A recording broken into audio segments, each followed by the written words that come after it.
The first stage of Rideology is to connect the mobile device to the instrument panel. Once inside the application, you must activate the Bluetooth on the motorcycle instrument panel, and once active, then go to Settings and the Vehicle Pairing option. This will detect the motorcycles that are around. In this case, the Ninja H2 SX. Click on it and connect. Now the app will request the passcode. Enter the code and now you're connected. The first screen, Vehicle Information, gives real-time motorcycle information. Fuel level, overall and partial mileage, average speed, lean angles, battery voltage, and it even tells you when it's time to service the motorcycle. If you're disconnected from the motorcycle, the data indicated will be the data from the last connection. In the upper screen, there's a map indicating where the motorcycle is. This is very useful in case you forget where you parked.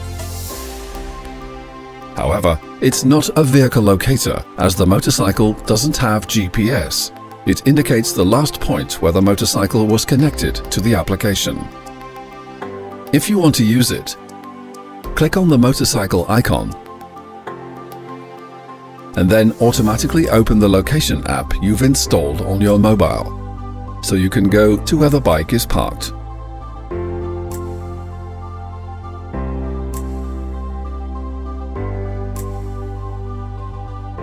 Another function, Tuning, is one with more options. In the General tab, you can completely adjust the instrument panel according to the features available on your machine. First, you can adjust the shift lamp indicator.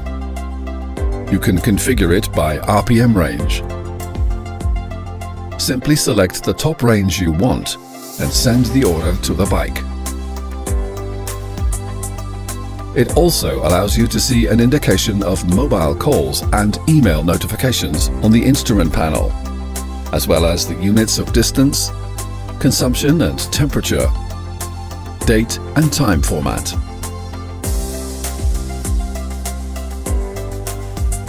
The last option, Logging Items, allows you to select all the items that you want to feature in the Riding Log option when you record routes with the application, so long as they are available on your machine.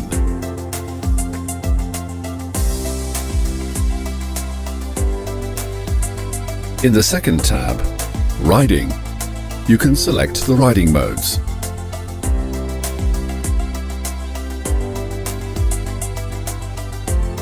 Here you should actively send it to the motorcycle by clicking on Send Settings.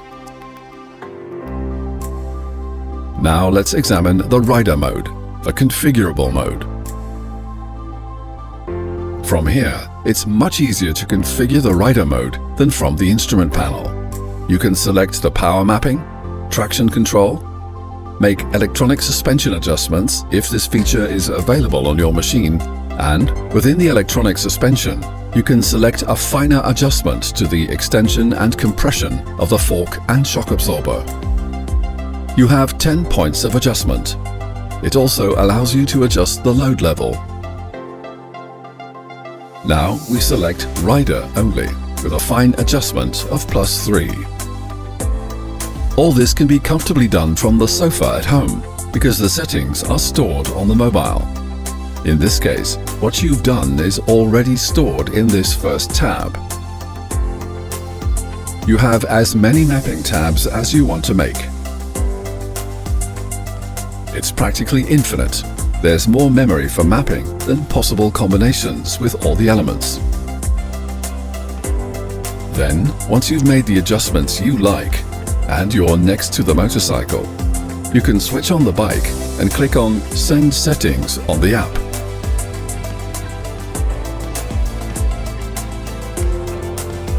The app will wait for confirmation from the motorcycle.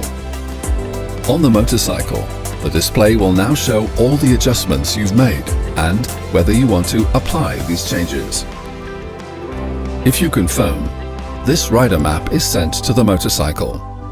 There is a second option called Download Settings that allows you to download all the settings that the motorcycle has installed at that time.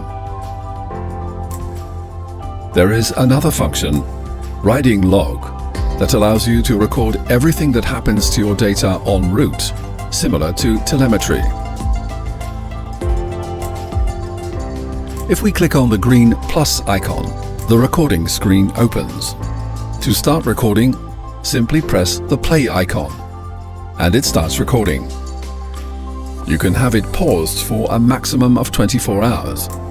If you exceed this 24-hour limit, the route is closed and creates a file featuring it as a single route. This is useful when you stop to rest. You can pause and then resume the action. Whenever a route is paused, you must first pause the application and then remove the ignition key. If done the other way around, with the ignition key removed before stopping the app, the route is closed and cannot be resumed. Click on the pause icon and generate a new route file.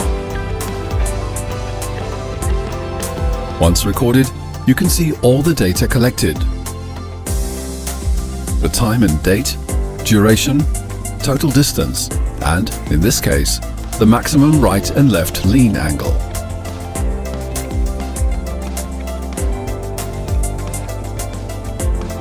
Also in the route file, you can see the data selected in the riding log on the map.